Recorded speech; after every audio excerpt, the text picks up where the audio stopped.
To set your Galaxy Buds Live to read missed call summary aloud on Samsung Galaxy S24 Ultra, you have to enable read aloud summary for the missed call in the Galaxy Buds Live setting.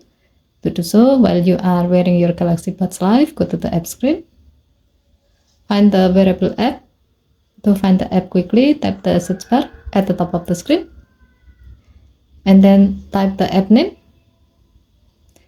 Tap the app to open it. If this app doesn't display your Galaxy Buds Live, tap the 3 horizontal line icon, and then select your Galaxy Buds Live.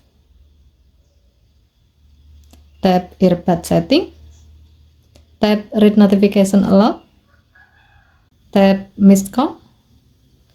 If this menu is still off, tap the gray on off switch next to read notification aloud until the switch turns blue to turn it on.